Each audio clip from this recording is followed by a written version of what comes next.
Quand l'esprit, tu remarques que non, ton esprit est fort. L'esprit fait quoi? Il tue la chair. L'esprit domine maintenant la chair. L'esprit rend maintenant la chair fort sur certaines faiblesses. Parce que tu as l'information de ces choses. Il dit, j'apporte la bonne nouvelle aux pauvres. Il dit que tout le monde sont des pauvres. Moi, je vous apporte la bonne nouvelle. Parce que quoi? Vous êtes rentrés dans le péché. Parce que quand on se détourne de Dieu, c'est quand tu es rentré dans le péché. Le fait de ne pas croire en Christ, tu te détournes de Dieu. Le fait que Adam n'a pas obéi à la parole de Dieu, il s'est détourné en Dieu, il devient pauvre. Voilà pourquoi le diable l'a manipulé facilement. Quelqu'un qui est pauvre, il est facile à manipuler. Je mens. Prenons physiquement. Quelqu'un qui est pauvre, on connaît physiquement, je ne parle pas spirituel. Quelqu'un qui est pauvre, on ne le manipule pas.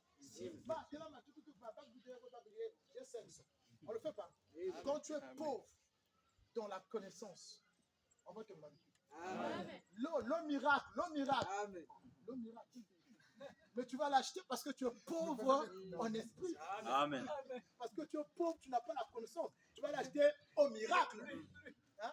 Oh, le sel qu'on voit au marché là. Mais tu es pauvre, tu vas acheter ça.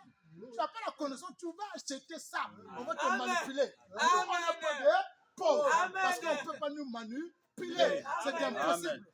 Amen. On est bien guéri là. On n'est pas malade de nous. Amen. Cherchons à être toujours soignés dans la foi. Amen. Être toujours soigné. C'est le désir des apôtres pendant leur prière pour les disciples dans les églises. Faites l'expérience. Écoutez la prière des hommes de Dieu dans les réseaux sociaux. Il n'y a pas un homme de Dieu qui prie pour la marche des enfants de Dieu. Il n'y a pas un homme de Dieu. Ce n'est pas l'orgueil. Qui prie les sujets qu'on fait les vendredis. Vous n'allez pas voir ça dans les églises. Quoi? Pas comprendre parole.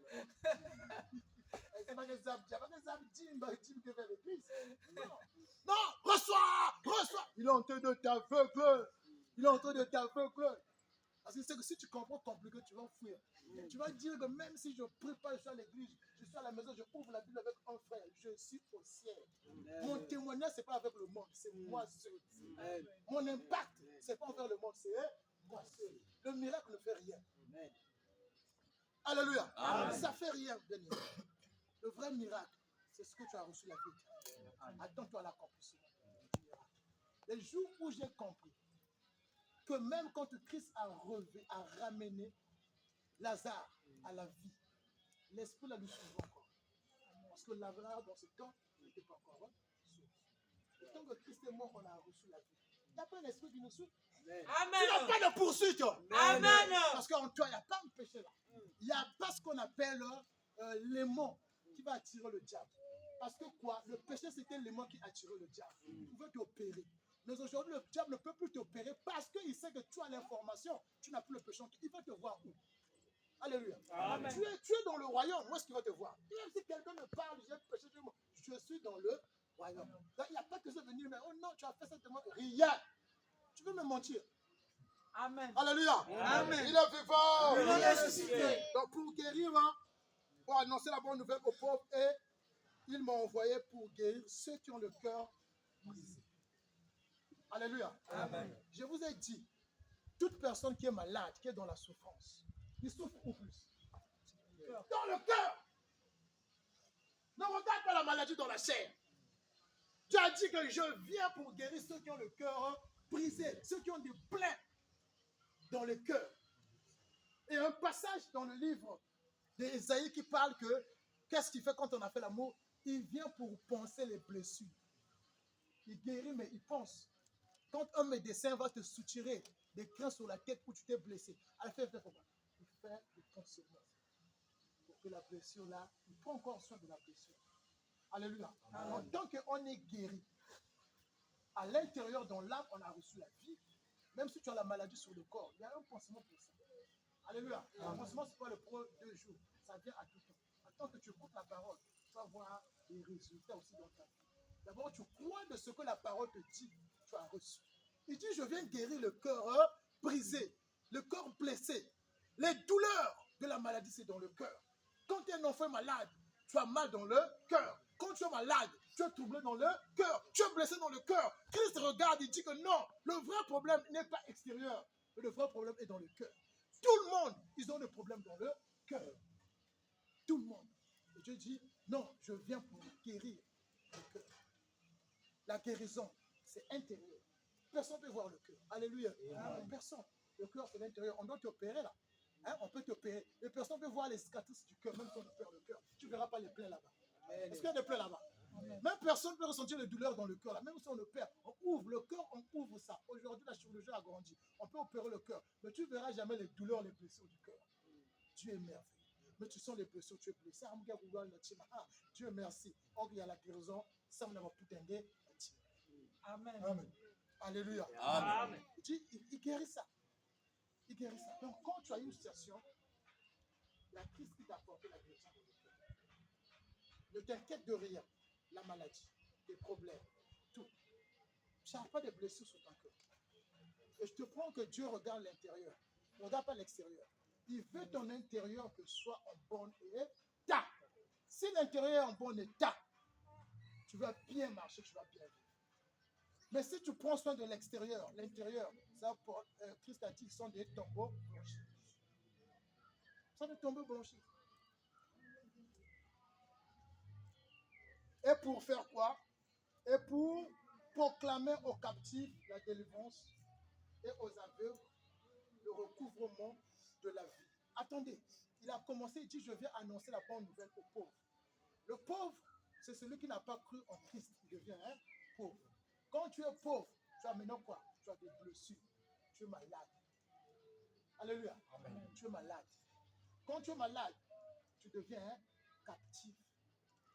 Quand tu deviens captif, tu deviens c'est ce qu'il dit, pour annoncer aux captifs la délivrance aux aveugles, le recouvrement de la vue. Qu'est-ce qui apporte l'aveuglement? C'est le manque de la connaissance de la parole de Dieu. Tu deviens aveugle ou tu ne comprends pas. Tu vois, mais tu ne vois pas. Tu regardes, c'est comme si tu constates rien. Et pour te dire, tu vois que c'est de l'huile. Huile de quoi? Huile de livre qu'on vend au marché. Tu vois ça avec des yeux. Mais on met ça dans une assemblée, quelque part, on dit, la bouteille là, c'est 25 000. Viens, quand je prends l'huile là, c'est l'onction qui te sort. Mais pourquoi tu as des yeux? Christ dit que je viens t'enlever cet aveuglement-là. Tu vois? Je viens t'enlever cet aveuglement. Pourquoi on a des yeux de voir? Il dit, mais je t'enlève l'aveuglement là. Parce que quoi? Il t'a enlevé dans la pauvreté, il a soigné les blessures, il t'a arrondi, il t'a enlevé dans la captivité. Parce que le diable, quand tu es dans le péché, c'est-à-dire le péché que tu n'as pas encore compris que Christ est mort pour toi, tu es captif de lui. Parce que comment? Quand tu pêches, tu vas aller demander pardon. Tu vas continuer de pécher. Parce que je sais que quand je pêche, je vais aller demander pardon. Mais si je sais que Christ m'a pardonné, quand je pêche, je ne demande pas pardon. Demain, je ne vais plus pécher. Je vais dire, c'est pas bon. Parce que ce n'est pas un jeu. Ce n'est pas mon œuvre. Ce n'est pas mon œuvre que je reçois le pardon, c'est l'œuvre de Christ. Donc, à quoi sert de demander pardon? Si c'est lui qui m'a pardonné, à quoi sert? Et s'il m'a pardonné, il a dit quoi?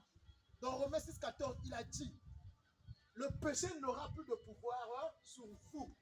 Parce que vous êtes plus sur la loi, mais sous la grâce. Et les gens pensent que tu presses la grâce, tu as la liberté. Non! La grâce apporte la domination sur le péché. La loi nous rend fort à pécher tous les jours. Donc il dit, je viens enlever, rendre libre les captifs, la délivrance aux aveugles, le recouvrement de vue, pour envoyer libre les opprimés, pour publier une année de grâce. Il dit, je te rends libre et je te donne une grâce éternelle. Comme je l'avais dit un jour, nous on vit dans la grâce, parce que la grâce, elle est pour toujours. La grâce n'est pas juste pour une journée. La grâce n'est pas pour 2 jours. La grâce n'est pas pour 10 jours. Mais la grâce est pour la vie éternelle. Ah, donc, dans la maladie, c'est le péché. Dans le péché, on a la souffrance, on a ce qu'on appelle les douleurs. Et donc, si aujourd'hui, on nous fait comprendre qu'en fait, on doit demander pardon, on est malade. Tu n'es pas guéri spirituellement. Amen. Il y a un problème avec ta foi. Parce que quand on te fait demander, il faut demander pardon. Ça veut dire que non, tu es pécheur, que tu pêches, tu vas souffrir. Et les gens qui demandent pardon se rappellent seulement les choses qu'il a fait hier. C'est ça que tu vas demander à Moussala Maganzam. Dieu dit, Mounou, c'est pas ça que Mounou de tu ne connais même pas. Mais je t'apprends, je t'ai pardonné à travers par un seul homme qui a porté quoi? Le péché dans l'humanité entière. C'est pas toi, c'est pas toi. C'est pas toi. Si je n'ai pas condamné Adam, mais comment toi je vais te condamner? Amen. Tu vois, non? Quand tu comprends, tu es guéri. L'ennemi, tout ce qu'il ne veut pas, c'est que tu comprennes ce que Christ a fait dans ta vie. Alléluia. Amen. Ce que ne veut pas, c'est que tu comprennes ce que Christ a fait dans ta vie. Si tu comprends, c'est que tu deviens fort. C'est qu'il n'y a rien. Il n'y a rien qui peut monter sur toi. Il n'y a rien. Il n'y a que la guérison divine qui est pour tout le monde. C'est-à-dire, selon l'amour de Dieu, tout le monde veut avoir le salut. La guérison du corps physique, elle n'est pas destinée pour tout le monde. Alléluia. Amen. Non. Elle n'est pas destinée pour tout le monde. Nous, les chrétiens, cette guérison-là, qu'on a aujourd'hui, qu'on n'en a pas, on est déjà guéri. Et ce que j'attends, c'est que mon corps, un jour, ne va plus vieillir. C'est pendant la résurrection. Mais il ne faut pas s'inquiéter sur ça. Il ne faut pas te dire, non, sois fort. Dieu t'a guéri. Ton esprit, ton âme à la vie. Alléluia. Amen. Je parle de ton âme, ton esprit à la vie.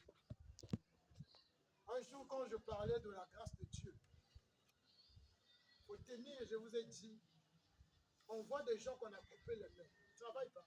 Ça va. Le créateur de l'application TikTok, c'est un Chinois qui n'a pas de. C'est un milliard. Alléluia. Amen. Est-ce que Dieu fait le favoritisme? Que toi, tu ne sois pas comme lui, comme il a des milliards. Mais si je te dis, frère Owen, viens aujourd'hui te couper deux personnes, je ne te pas. Alléluia. Amen. Donc, la souffrance, elle n'est pas dans la chair. Si tu souffres plus, c'est le cœur, c'est pas dans la chair. Parce que si on coupe, on m'amène à l'hôpital, on met le produit là, ça va fonctionner. Je vais continuer de vivre. On coupe le pied, on met à l'hôpital, je vais continuer de vivre. Voilà pourquoi Dieu prouve que sa vie n'est pas dans la chair. Dieu prouve la souffrance n'est pas dans la chair. Tu souffres, c'est dans le cœur. Dégage-toi de ces souffrances-là, de ces soucis-là, de ces habitudes. Amen. Ça n'a pas de place sur ça. Tu vas te faire du mal, même si tu as une souffrance. Dégage ça. Il y a des gens qui ont fait des accidents, qui ont souffert, ils croyaient mourir. Dieu a dit, tu ne vas pas mourir. Parce que les pieds, tu n'as plus de pieds. Tu ne vas pas mourir. Tu as la vie. J'ai des histoires qu'on voit des grands hommes de Dieu qui est né normal, 14 ans, 16 ans, 7 accident comme un handicap. Il a cherché de se pendre. Dieu a dit non. Grand prédicateur. Il n'a pas de pieds, mais il fait des miracles. Comment tu expliques ça? Alléluia. Amen. C'est Dieu qui nous connaît mieux. Dieu sait comment l'orgueil de l'homme vient. Facilement, Dieu nous enseigne certaines choses pour ne pas être ordre. Amen. Il y a certaines maladies. Ça, je vous révèle ça. Je finis par là. Il y a certaines maladies dans nos vies. Il y a certaines infirmités dans nos vies. Pour les enfants de Dieu. C'est pour ne pas te rendre compte. Et c'est pour faire l'œuvre du Seigneur. Ce n'est pas tout le monde qui prêche la parole. Amen. Tout le monde peut être les enfants de Dieu. Mais le service n'est pas donné à tout le monde. Parce que ça demande la volonté de Dieu. Et il y a aussi l'appel. Si Dieu t'appelle, il y a une manière qu'il va t'appeler. Ce n'est pas lui qui va te rendre malade, handicap. Ce n'est pas lui. Mais la circonstance fait à ce que tu saisis cette occasion bien. Tu sais que non, il n'y a plus moyen de ne plus faire ça.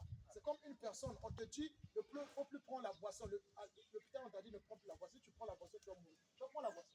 Non. Mais pourquoi Dieu continue par ne pas écouter? Ah, Dieu t'amour, hein? Zolanza. Alléluia. Amen.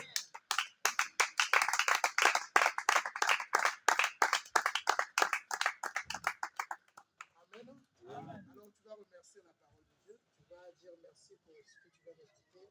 Merci pour ce thème de la guérison divine, pour vraiment la foi qui t'a rendu fort ce matin. Élevons nos voix, disons merci.